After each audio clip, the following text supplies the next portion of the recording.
నమస్కారం మా బంధువులారా, నేను పాండురంగారావు మాట్లాడుతున్నాను. మేరా అనుభవ్ మేరీ సోచ్ ఛానల్ కొంచెం మంచిగా అనిపిస్తే సబ్స్క్రైబ్ చేయండి. ఇప్పుడు చెప్పవలసిన విషయం ఏంటంటే, మనం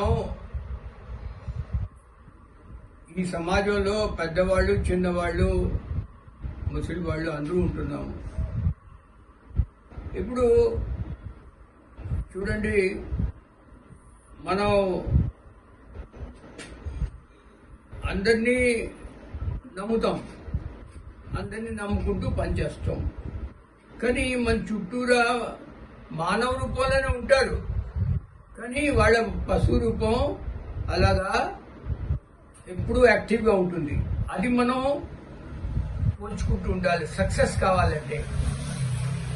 ఇంకో విషయం చెప్తున్నాను ఏంటంటే, సక్సెస్ కావాలంటే మనం వెయిట్ చేయాలి, పేషెన్స్ ఉంచుకోవాలి, గాబరా పడకూడదు.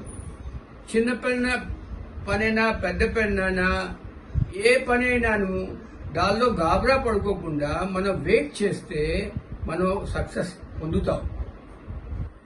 అది time heels everything, time heels everything.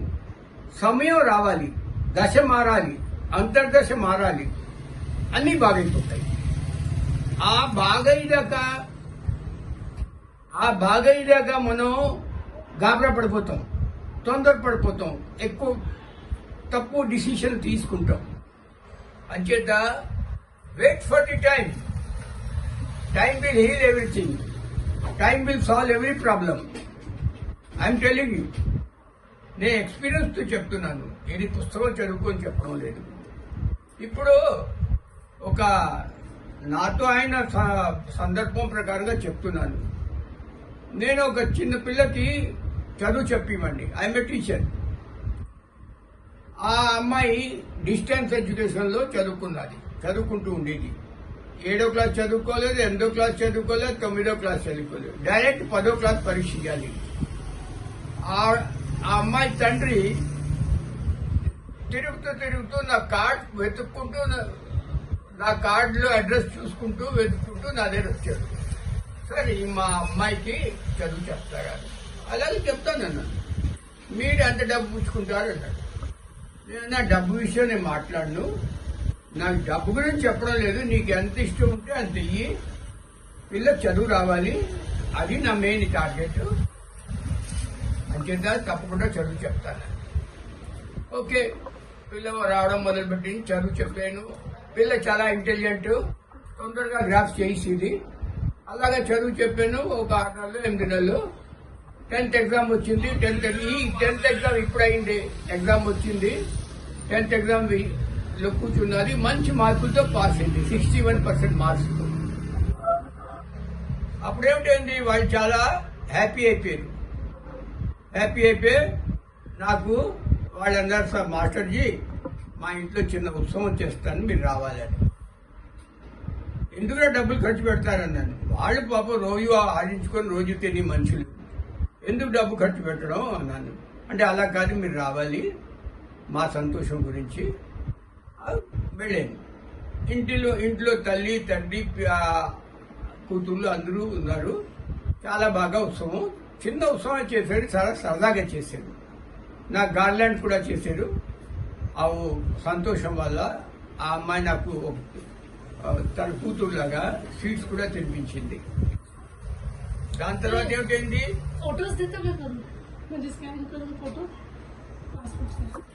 ఆ చిన్న ఉత్సవం ఏదో చాలా సరదాగా అయింది. వాళ్ళు నన్ను సీ ఆఫ్ చేశారు. అందరూ కలిసి చాలా హ్యాపీలీ నవ్వుతూ సీ ఆఫ్ చేశారు. వాళ్ళు ఇల్లు ఇంత క్లీన్గా ఉండేది, అద్దంలో మెరుస్తుండేది ఇల్లంతా. నేను వెళ్తున్నప్పుడు అన్నాను కూడాను, ఏ ఇల్లు అయితే ఇంత క్లీన్గా ఉంటుందో ఆ ఇంట్లో లక్ష్మీదేవి అనాయాసంగా వస్తుంది అన్నాను. వాళ్ళు నవ్వేశారు, నేనే నవ్వేశారు, అయిపోయింది. దాని తర్వాత ఏమిటండి, ఒక 10 రోజులు 2 వారాలు అలాగా అయిపోయింది. దాని తర్వాత ఆ అమ్మాయి తండ్రి నాకు ఒక రోజు కలిసాడు. మాస్టర్జీ, నేను చాలా ప్రాబ్లంలో ఉన్నాను. ఏమిట్రా బాబు ప్రాబ్లం అన్నాను. అంటే మా మిస్సెస్ నన్ను ఇంట్లో ఉండొద్దంటున్నది, తోలేసింది. నువ్వు ఇంట్లో ఉండడానికి అవసరం లేదు అన్నాను. నేను ఇంత సరదాగా ఉండేవాళ్ళు అందరూ ఒక్క మాట ఏమిటైపోయింది నీకు అని మనసులో చాలా కష్టం, నాకు దుఃఖం అనిపించింది. ఏదో పెద్ద ప్రాబ్లం అయి ఉంటుంది, ఇలాగెలాగిపోతుంది అనుకున్నాను. ఎనీవే వాడికి నేను చెప్పాను. వాడు అన్నాడు, మా మిస్సెస్ అంటున్నది కావచ్చు నువ్వు డైవర్స్ తీసుకో, నేను రాసిస్తాను అని అలాంటి మాట్లాడుతున్నది. అప్పుడు నేను ఆ అబ్బాయికి అన్నాను, ఒరే బాబు, తొందరపడి మాత్రం డైవర్స్ అవన్నీ చేసుకోకు. ఎందుకంటే నీకు 4 ఆడపిల్లలు ఉన్నారు.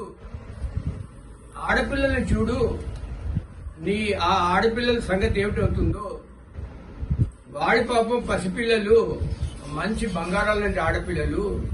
మీరిద్దరు పిచ్చివాళ్ళ దెబ్బలాడుకొని ఆ అమ్మాయిల సంగతి వాళ్ళని దగ్ధం చేసేకండి. ఆలోచించు, అలాంటి పని చేయొద్దు, డైవర్స్ అన్న వాళ్ళు చేసుకోకపోతే వెయిట్ చేయి, మీద వాడిని ప్రేయర్ చేయి, మీద వాడికి ప్రార్థన చేయి. ఏమో ఆ మీద వాడు విని మీ మాటలు విని ఏమో మళ్ళా ఏదో దారి వస్తుందేమో. మీదవాడు అన్న ఉన్నాడు కదా. అంటే ఎప్పుడు తప్పు పని చేయకు, తొందరపడద్దు, ఈ డైవర్షన్లు అవన్నీ చేయొద్దు. ఎందుకు ఇలా అయింది అన్నాడు, అడిగాను. అంటే మా భార్య వైపు నుంచి చాలా డబ్బు వచ్చింది, ఏదో ల్యాండ్ ఏదో వాళ్ళ తండ్రి అమ్మారు, ఆవిడకి చాలా డబ్బు వచ్చింది. దాని తర్వాత అన్నది, నువ్వు పో, మా నాదే ఉండదు, నాతో ఉండదని. ఇది సంగతి. అప్పుడు 4 రోజులు బట్టి మా తండ్రి ఇంట్లో ఉంటున్నాను నేను. తండ్రి ముసలి ఆయన, అతను జబ్బు పడిపోయారు. అతను కూడా చాలా బాధగా ఉంది. అతను అంటున్నారు,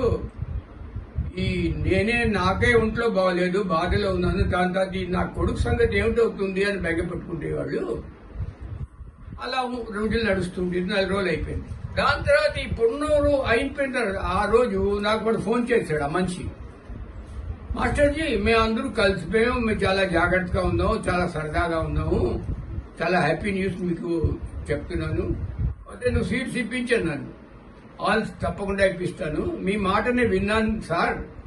నేను మా మిస్సెస్ దగ్గర వెళ్ళి మాట్లాడి, నీకేం ప్రాబ్లం అయింది, మన మధ్య ఇద్దరిని ఏం ప్రాబ్లం అని చెప్పు.